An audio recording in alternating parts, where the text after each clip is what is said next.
Oh, honey, have you seen Prince Harry lately? Because if you caught that BBC interview, then you probably saw it too. He looked like a man completely unrecognizable, drained, hollow, haunted. Gone was that cheeky, fiery prince who once lit up the world with his mischief and charm. What we saw was a man on the edge, emotionally exhausted and mentally detached from reality.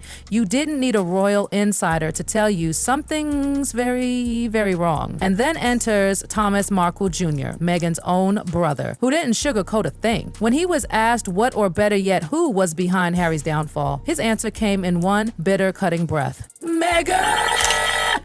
According to him, Meghan isn't just influencing Harry, she's scripting his life like a Hollywood drama. He claims she's turning their real lives into her own twisted fairy tale, with herself as the new Princess Diana and Harry as her tragic, broken co-star. Can you imagine that? Every time Harry opens his mouth, it's as if someone backstage is cueing his lines. The spontaneity, the realness, all gone. Thomas Jr. swears it's like Harry is being directed, every appearance planned, every sentence curated, and honestly, we're buying it. The guy who once laughed with the crowd, who danced at festivals and fought for real causes, now speaks like he's trapped in a war zone, with his family, with the media, even with his own past. And while Harry's spiraling publicly, guess what Meghan is doing?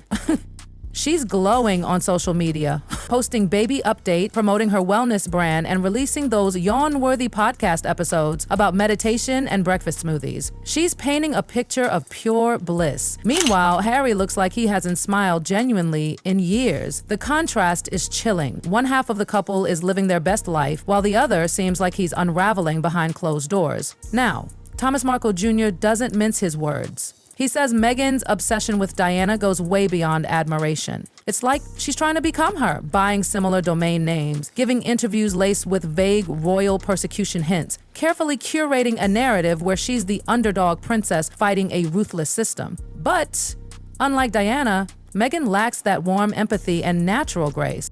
According to Thomas, all Meghan brings to the table is ambition, and lots of it. He says everything she does is for the camera, for the brand, for the attention. Even her most heartfelt moments, scripted, curated, packaged. And what's worse, Meghan's been slicing off her own family tree. Her father, the man who busted his back to pay for her education, who helped jumpstart her acting career, completely ghosted. Her siblings, same story. Everyone who knew Meghan before she was Duchess, before the red carpets and palace halls, has been cut out like old photos from a scrapbook. Remember her first husband, Trevor Engelson? Thomas does. The guy adored Meghan, but out of the blue, she just mailed his wedding ring back and vanished. No explanation, no goodbye, just tossed him aside like an old prop that didn't fit her new role. And now, Thomas swears the exact same pattern is repeating with Harry. He's being handled, molded, diminished, and according to those closest to them, it's only a matter of time before he's discarded, just like everyone else who's outlived their use. There's this one moment that really made people stop in their tracks. Harry went on record claiming that King Charles, his own father, and unnamed government officials might not want him protected. That if he ever came back to the UK with Meghan and the kids, it could end in tragedy, Diana-style tragedy. I mean, seriously? Who says that about their own family without concrete evidence? And more importantly, who planted that paranoia in his mind? Thomas Jr. has no doubt. He says it's all Meghan. The fear, the delusions, the chilling us versus the world story. It's her storyline. She's spinning this grand victim narrative with herself as the wrong Duchess, Harry as the tormented prince, and the royal family as villains. And it doesn't stop there. Their public image has become a full-blown PR campaign of victimhood.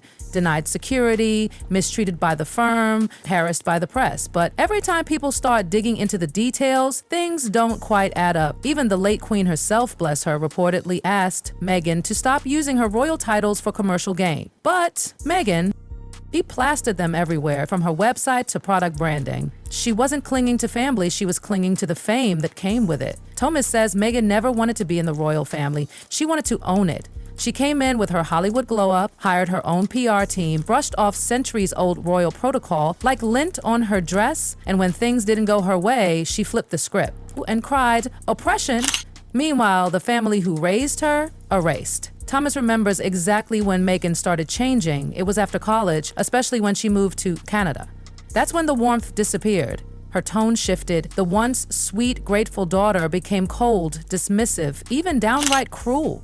She began treating their father like he was beneath her because she didn't need him anymore. Sound familiar? Same thing happened to Trevor. One day he was her world, the next gone. All because he didn't fit the glitzy new story Meghan was writing. To Thomas, it's not personal, it's strategic. Thomas Markle Jr. doesn't hesitate. To him, it's all cold strategy. Meghan doesn't treat people like people, she treats them like assets. And when those assets no longer serve her narrative, snip, gone, forgotten. Her siblings, cut off. Her father, ghosted. Her ex-husband, discarded. Her childhood friends, nowhere in sight. It's like she's building this spotless, glittering version of herself, a perfect little fairy tale, but editing out every soul who knew her before the crown. And the only reason Harry hasn't been cropped out yet? Thomas has a brutal theory he's still useful. That royal blood, those titles, that global name recognition, they're the keys to her spotlight. But Thomas is dead certain. Once those titles are gone, once Prince William finally strips that Duke and Duchess label off their names, everything will shift. Because without those titles, Harry becomes just another guy with a famous face. And Meghan, she loses her leverage. That, Thomas says, is when things will really start to fall apart. And let's talk about Harry again, because oh my God, that man is barely holding it together. This isn't just royal family drama anymore. This is a man spiraling into isolation, and it's happening in real time, right in front of us. But Thomas believes it's all by design. Meghan, he says, carefully and systematically cut everyone out of Harry's life who might have helped him see the truth. William pushed away. Charles alienated. Old friends from the army faded into the distance. Now, Harry's locked in a bubble, a world where the only voice echoing in his ears is Meghan's, her thoughts, her rules, her plans, and inside that bubble, he's disappearing. The once lively, cheeky prince who laughed with kids and charmed the world, he's now a ghost. He speaks like a man reading cue cards, and the only time he smiles, it's when a photographer is paid to capture it. And then there's the children, Archie and Lilibet. Brace yourself, because this part is heartbreaking. Those two precious kids have never met their grandfather, King Charles, never hugged him, never even stood in the same room. And their other grandfather, Thomas Markle, same story. These kids are being kept away from both sides of their family. Why? Meghan says it's for safety, but Thomas calls it what it is: manipulation.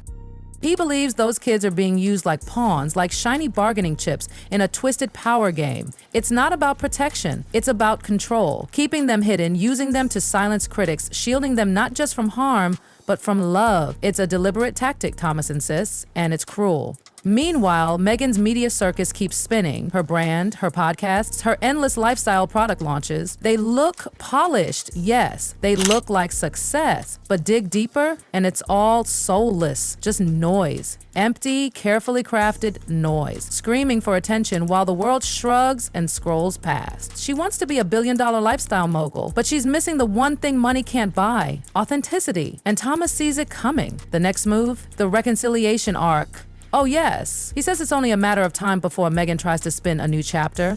Forgiveness, reconnecting, maybe a teary documentary, a glossy interview, a royal family reunion for the cameras. But don't be fooled. Thomas says it won't be real. It'll be a stunt, a performance to squeeze out more sympathy and revive her fading star.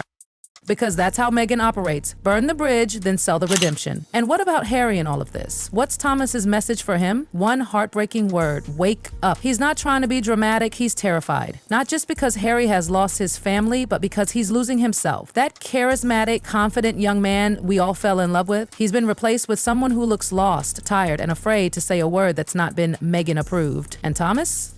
He's calling it now. He says once the royal titles are stripped away, once Duke and Duchess of Sussex is no longer part of their brand, Meghan's calculation will change overnight. No titles means no royal power.